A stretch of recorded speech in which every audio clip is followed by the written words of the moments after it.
Chapter 3.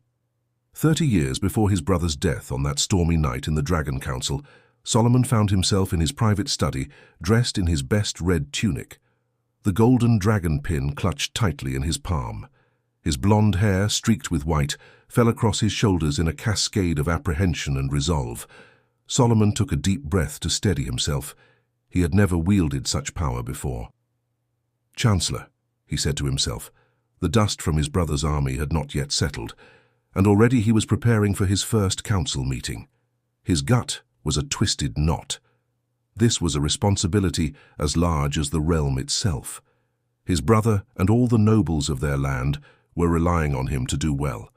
His father Darren had never had much need for a council, and had disbanded the council he had inherited from his own father, preferring to govern the realm solely on his own. Darren had dealt out justice wherever he saw fit, working late into the night and rising early the next day. His every waking moment was dedicated to governing every aspect of the realm down to the smallest detail, a task that had proven to be too much for any one man to do. The realm had feared Darren and respected him, but he never had their love or support. Solomon was determined to be different. He would listen to his council and heed their advice as best he could.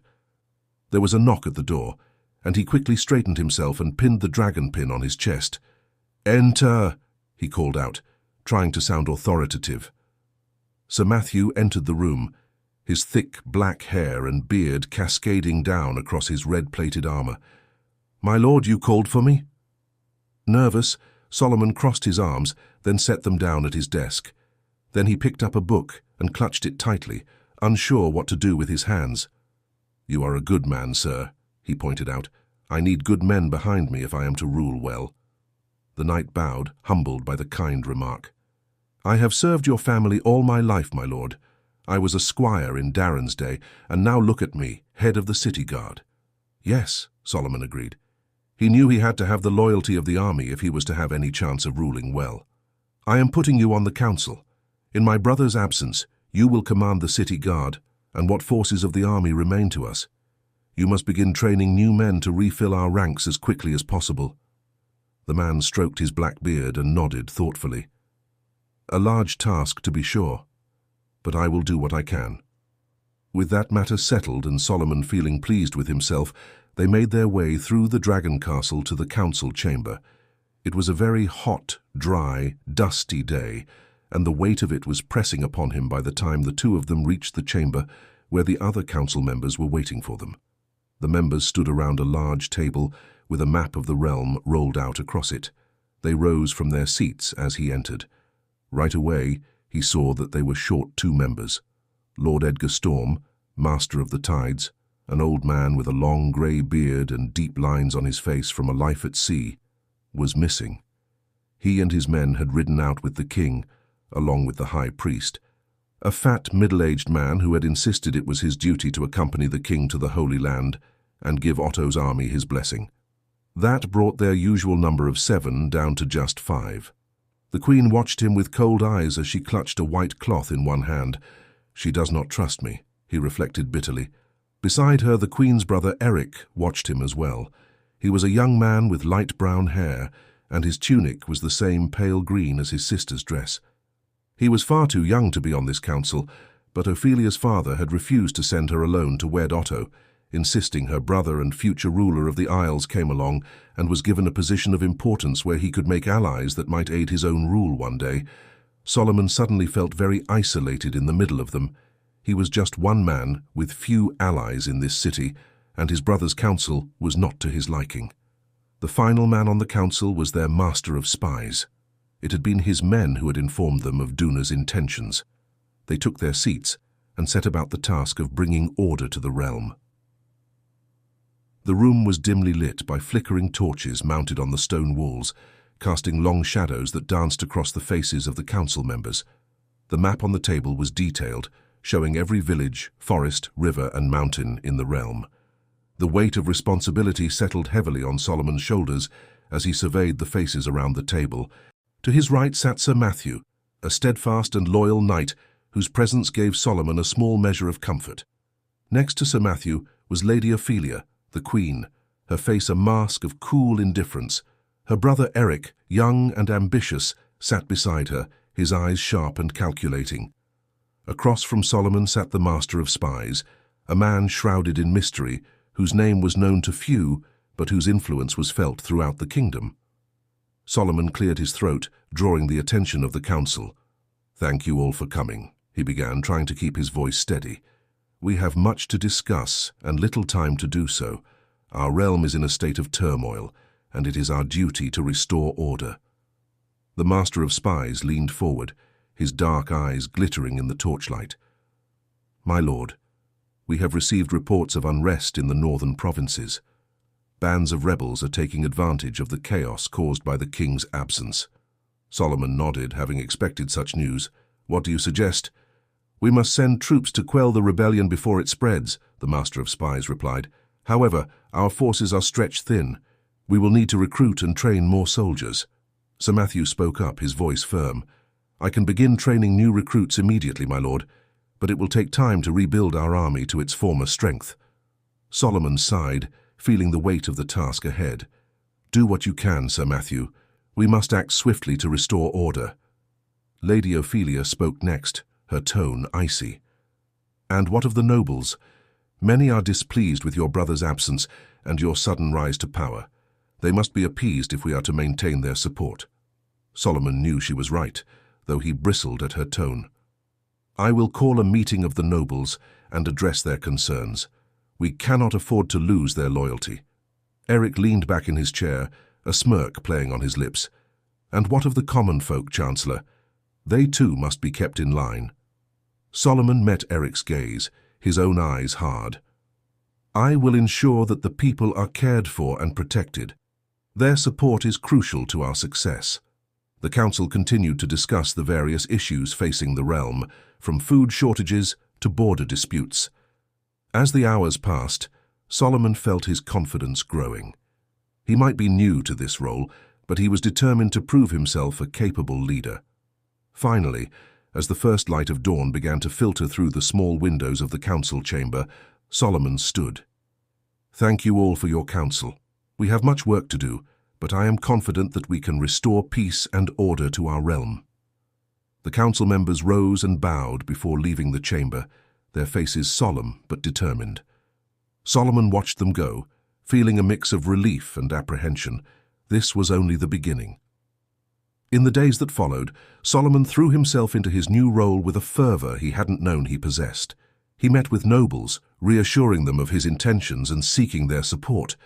He oversaw the training of new soldiers, often visiting the training grounds to encourage the recruits and show his commitment to their cause. He spent long hours in his study, poring over reports and maps, devising strategies to address the various issues plaguing the realm. He held frequent council meetings, listening carefully to the advice of his advisors and making decisions with a measured but firm hand. Despite his efforts, there were still those who doubted him. Whispers of dissent reached his ears, and he knew that there were those who would seek to undermine his authority, but he remained resolute, determined to prove himself worthy of the title of Chancellor. One evening, as he sat alone in his study, a knock came at the door. "Enter," he called, setting aside the parchment he had been reading. The door opened to reveal Sir Matthew, his expression grave. "My lord, we have received troubling news." Solomon's heart sank. "What is it?" "The rebels in the north have grown bolder. They have taken control of several villages and are inciting the people to rise against us." He took a long, tired breath. As if he did not have enough on his plate with this new position, now he had to deal with troublemakers on the border. Solomon rose from his chair, his mind racing. "We must act quickly. How many troops can we spare to send north?" Sir Matthew hesitated. "Not many, my lord. Our forces are still recovering from the last battle, but we cannot afford to let the rebels gain more ground." Solomon nodded, his resolve hardening. "Gather what men you can. I will lead the expedition myself." Sir Matthew's eyes widened in surprise. "But, my lord, it is too dangerous. You cannot risk your life." "I must show the people that I am willing to fight for them," Solomon replied firmly. Sir Matthew's objections were clear in his eyes, but he knew better than to argue further. He nodded, bowing slightly. "As you command, my lord. I will prepare the men immediately." With that, Sir Matthew turned and left the study, leaving Solomon alone with his thoughts. The decision to lead the troops himself weighed heavily on him, but he felt it was the only way to solidify his position and earn the respect of his people and council. The next morning, Solomon was up before dawn, dressed in his battle armor. The golden dragon pin now adorned his chest plate, a symbol of his newfound authority. He met Sir Matthew in the courtyard where a small but determined group of soldiers had gathered. There must have been at least 24 of them. Most were young boys or old men, not up to the task of marching with Otto against the Tirat Empire. "Are we ready?" Solomon asked, his voice steady. Sir Matthew nodded. "We are, my lord. The men are eager to follow you." Solomon looked over the men, seeing both fear and determination in their eyes. He knew that his presence meant more to them than any words he could say. He mounted his horse and signaled for the troops to move out. Riding out during the day, Solomon and his small band of forces braved the oppressive heat of the barren desert, their resilience and resolve pushing them forward. The harsh sun beat down upon them mercilessly, transforming the golden sands into a shimmering, relentless sea of heat. Their journey from the dragon's castle was arduous, each mile a testament to their endurance and determination. The dragon castle, now a distant memory, was a formidable fortress of dark stone, nestled within a ring of treacherous mountains, the city spiraling down the mountainside like a living thing. The immediate concern was survival through the vast desert that separated them from the safety of their kingdom. Solomon led the way, his eyes squinting against the glare of the sun. His once polished armor was now dulled by sand and sweat, but his spirit remained undaunted. His companions, a mix of knights and archers, followed closely, each step carefully calculated to conserve energy and maintain their strength. They wore loose-fitting, light-colored clothing to reflect the sun's rays and carried essential supplies in leather pouches slung over their shoulders. The desert was a hostile environment, its vastness broken only by the occasional rocky outcrop or sparse vegetation. The sun blazed high in the sky, and the heat waves danced on the horizon, creating mirages that taunted them with illusions of water and shelter. The group rationed their water carefully, each drop precious in the unforgiving heat. They took short, frequent breaks to drink and wet their parched lips, always mindful of their dwindling supplies. The days were long and exhausting. The ground was scorching underfoot, and the air shimmered with heat. Solomon often consulted with Arik, his trusted advisor, to chart the best course through the desert. Arik, a seasoned warrior with extensive knowledge of desert survival, advised them to follow the paths of migrating birds and to seek out natural landmarks that could guide them. Despite the harsh conditions, moments of beauty occasionally broke the monotony of their journey. During the peak of the afternoon, when the sun was at its highest and the heat most intense, they would rest in the shadow of large boulders or beneath makeshift shelters they constructed from their cloaks. As they rested, they observed the desert's subtle signs of life, tiny lizards darting across the sand, resilient plants clinging to life in the arid soil, and birds soaring high above, scouting for prey. The desert also held its dangers. Venomous snakes lay hidden beneath the sand, and scorpions scuttled across the rocky ground. Sandstorms were a constant threat, capable of disorienting and burying them beneath layers of grit. One afternoon, as they pressed on, a distant rumble warned of an approaching storm. Solomon ordered his men to form a protective circle, using their shields and cloaks to create a barrier against the swirling sands. They huddled together, bracing against the storm's fury, and emerged covered in sand, but undeterred. As they journeyed further, signs of their kingdom's outskirts began to appear. The desert gradually gave way to patches of hardy vegetation, and the air grew slightly more humid. The sight of these changes lifted their spirits, signaling that their arduous journey was nearing its end. They passed through abandoned villages and fields that had once been fertile, now reduced to desolate remnants by war and neglect. Finally, the familiar towers of their kingdom came into view on the horizon. The sight filled Solomon and his companions with a renewed sense of purpose. They had survived the desert's trials, and now they were on the brink of battle. Solomon and his forces pressed on, ready to restore their land to its former glory. Their journey had been long and grueling, but their resolve was unshaken. United by their shared experiences and the knowledge of what was at stake, they were prepared to face whatever challenges awaited them. The rebels were well entrenched in the northern villages, using their knowledge of the land to their advantage. Solomon and his troops arrived at the outskirts of the first village, the sun dipping below the horizon, casting long shadows over the battlefield. Sir Matthew rode up beside Solomon, his expression grim. "They've fortified their positions, my lord. It won't be easy to dislodge them." Solomon took a deep breath, surveying the landscape. "We will attack at dawn. Use the cover of darkness to position our men. We need to strike hard and fast." The plan was set into motion. Under the cover of night, Solomon's men moved into position, readying themselves for the assault. As the first light of dawn began to break, Solomon gave the signal, and his troops moved forward. The battle was fierce, the clash of steel and cries of war filling the air. Solomon fought alongside his men, his sword a blur as he cut down rebel after rebel. His presence on the battlefield inspired his troops, their morale boosted by seeing their chancellor fighting with them. The sun rose slowly over the horizon, casting an eerie glow over the battlefield. The ground was littered with the bodies of fallen warriors, both friend and foe. The air was thick with the smell of blood and the cries of the wounded. Solomon stood at the forefront of his army, his armor glinting in the early morning light. His sword was already stained with the blood of rebels, and his face was set in a grim expression of determination. The rebels had come under the banner of the Phantom's Fist, a black flag emblazoned with a red handprint fluttering ominously in the breeze. They were a formidable force, known for their ferocity and ruthlessness. Their leader was a giant of a man, tall and thin, clad in black armor adorned with the bones of his enemies. His face was hidden behind a fearsome helmet, and he wielded a massive two-handed great sword that could cleave a man in half with a single blow. The giant of a man growled at them and rose from his seat in the village, his massive blade clutched tightly as he and his remaining men advanced on Solomon. "Hold the line!" Solomon shouted, his voice carrying over the din of battle. "We must not let them break through." Sir Matthew fought beside him, his heavy sword cleaving through the rebels with brutal efficiency. The knight's black hair and beard were matted with sweat and blood, but his eyes burned with determination. "Stay close, my lord," he called out. "We'll push them back together." The battle raged on, the ground becoming slick with blood.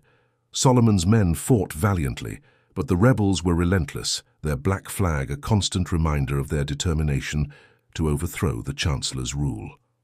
Solomon could see the Phantom's Fist leader cutting a swath through his troops, his massive great sword leaving a trail of destruction in its wake.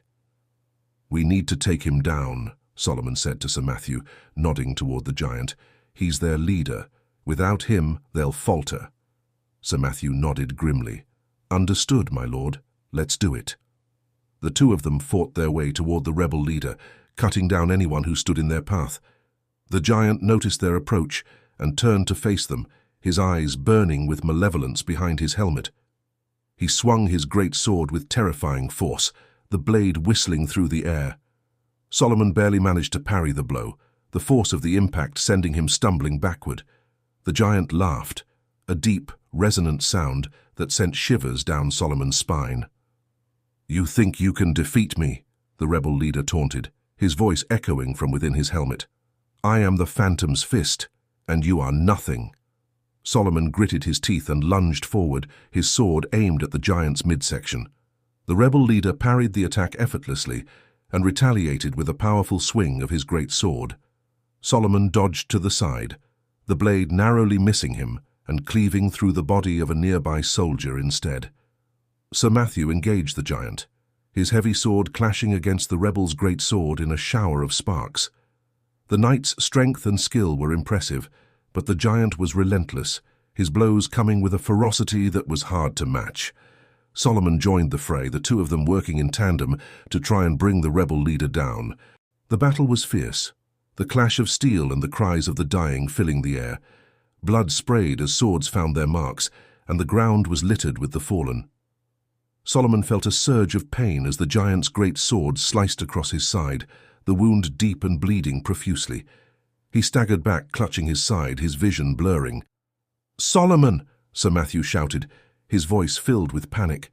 He redoubled his efforts, his sword a whirlwind of steel as he fought to protect his chancellor. The giant laughed again, his eyes gleaming with triumph. "Your chancellor is weak," he shouted to his men. "The phantom's fist will prevail." But Sir Matthew would not let his friend and leader fall. With a mighty roar he swung his sword with all his strength, the blade slicing through the giant's armor and into his flesh. The rebel leader stumbled, blood pouring from the wound. Solomon, mustering the last of his strength, lunged forward and drove his sword into the giant's chest. The rebel leader let out a gurgling cry, his eyes wide with shock as he fell to the ground, the life draining from his body. The death of their leader sent a wave of panic through the ranks of the Phantom's Fist. The remaining rebels faltered, their resolve crumbling as they saw their invincible leader cut down. Solomon's men seized the opportunity, pressing the attack and cutting down the fleeing rebels. The battlefield was soon littered with the bodies of the fallen, the black flag of the Phantom's Fist trampled into the blood-soaked earth. The survivors, including several high-ranking members of the rebels, were captured or fled into the wilderness, their rebellion crushed. Sir Matthew knelt beside Solomon, his face etched with concern. "Are you all right, my lord?" Solomon nodded weakly, the pain from his wound making it difficult to speak. "I'll live, thanks to you," he managed to say. "We've won, Matthew. The Phantom's Fist is defeated." Sir Matthew helped Solomon to his feet, his arm around his friend's shoulders for support. "Let's get you back to the castle and tend to that wound," he said. "You've done enough for today." Solomon nodded, his mind filled with relief and exhaustion. The battle had been fierce and costly, but they had emerged victorious. The rebellion was crushed and the realm was safe once more. As his men began to secure the village, Solomon felt a surge of hope. This victory would show his people and the council that he was a leader to be respected. Back in the capital, the news of Solomon's victory spread quickly. The council convened to discuss the implications of this triumph. The mood in the council chamber was notably lighter, though the underlying tension remained. Lady Ophelia was the first to speak, her tone more measured than before. "It seems our Chancellor is a capable warrior as well as a leader. This victory will go a long way in securing the loyalty of the northern provinces." Eric, sitting beside her, nodded in agreement. "Indeed. But we must not become complacent. This rebellion is just one of many issues facing our realm." The Master of Spies, his voice calm and steady, added, "There are whispers of unrest in other parts of the kingdom as well. We must continue to strengthen our forces and ensure the loyalty of our subjects." Solomon, sitting at the head of the table, listened carefully. "I agree. Our victory over these rebels is just the beginning. We must continue to build our strength and address the concerns of our people." He was stiff and sore from the harshness of the desert and his wounds in battle. He had never led men into battle before, and part of him hoped he never would again. Yet he had lived to tell the story. The conversation turned to the matter of supplies for King Otto's forces. The war in the Holy Land was draining the kingdom's resources, and they needed to find a way to support their troops without further straining their own defenses. Sir Matthew, his voice thoughtful, suggested, "We could requisition supplies from the wealthier nobles. They have the resources to spare, and it would not place an undue burden on the common folk." Lady Ophelia shook her head. "The nobles are already unhappy with the current state of affairs. Asking them for more could push them to rebellion." Eric, always the strategist, proposed, "What about trade? We could seek to increase our trade with neighboring kingdoms, bringing in much-needed resources." The Master of Spies frowned. "Trade agreements take time to negotiate and implement. We need a more immediate solution." As the council members debated, Solomon sat back, considering his options. Each suggestion had merit, but none seemed to provide the immediate relief they needed. The war effort required more than they could currently muster, and the pressure to find a solution weighed heavily on him. Finally, Solomon spoke, his voice firm. "We will raise taxes." The council fell silent, shock and concern evident on their faces. Lady Ophelia was the first to recover.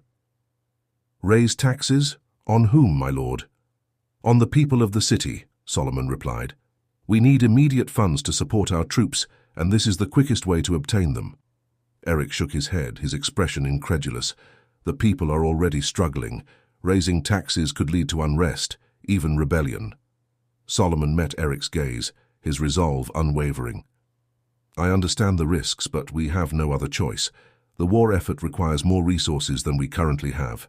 We must act decisively. His brother had trusted him with the rule of this city.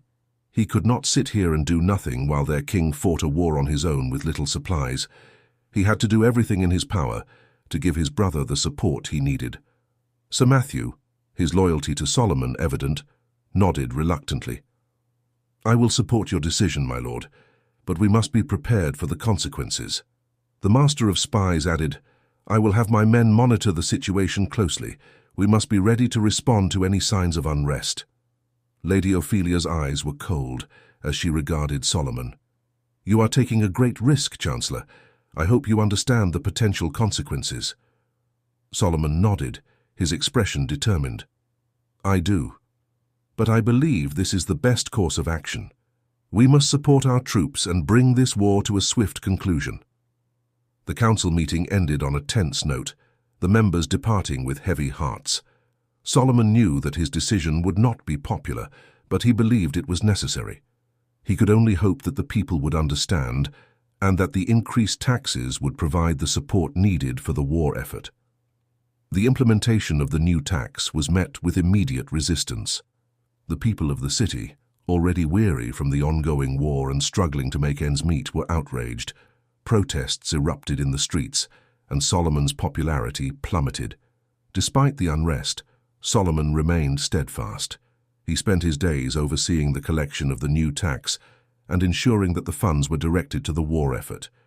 He made public appearances, speaking to the people and explaining the necessity of the increased taxes, but his words did little to quell their anger. His injuries did not help his cause. He may have killed a giant, but to his people his wounds made him look slow and weak. The council, too, was uneasy. Lady Ophelia and Eric continued to voice their concerns, warning Solomon of the potential for widespread rebellion. Sir Matthew remained loyal, though even he seemed troubled by the growing discontent.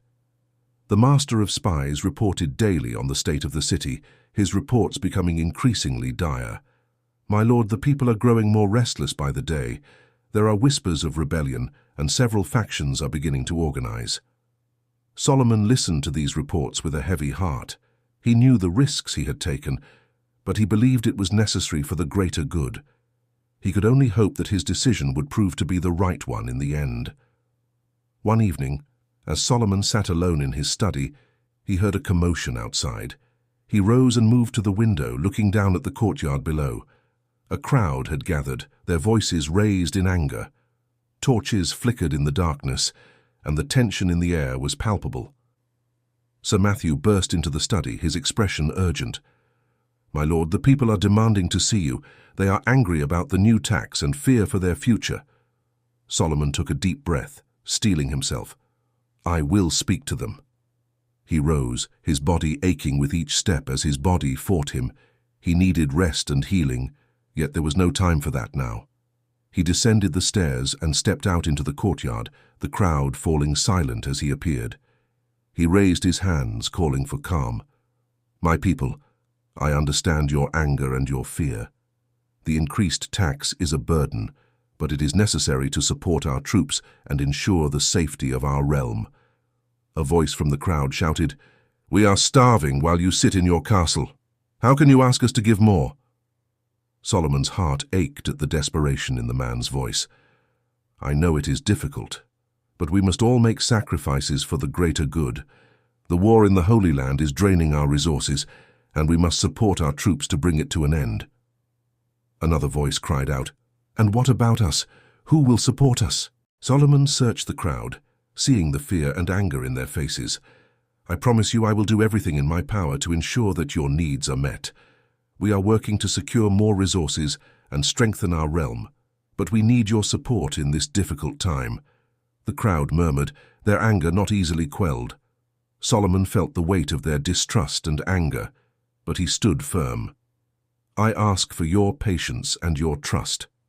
Together, we can overcome these challenges and emerge stronger. I am one of you, and I share your burdens."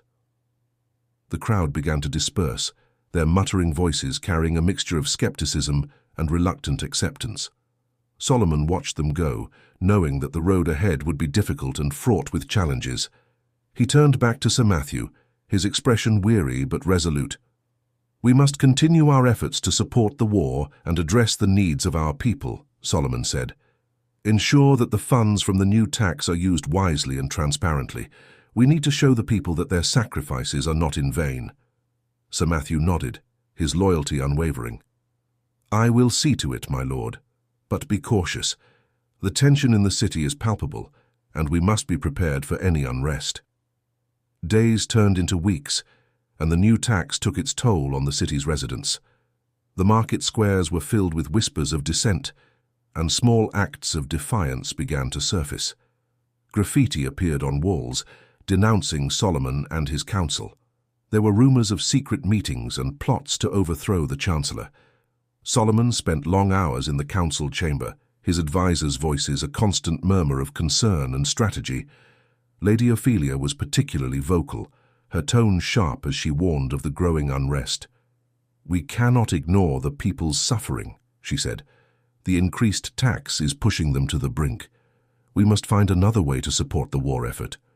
Eric nodded in agreement. "We need to explore other options, trade agreements, loans from wealthy nobles, anything that will alleviate the burden on the common folk." The Master of Spies, always the pragmatist, added, "My agents report that several factions are gaining support. We must act quickly to prevent a full-scale rebellion." Solomon listened to their concerns, his mind racing with possibilities.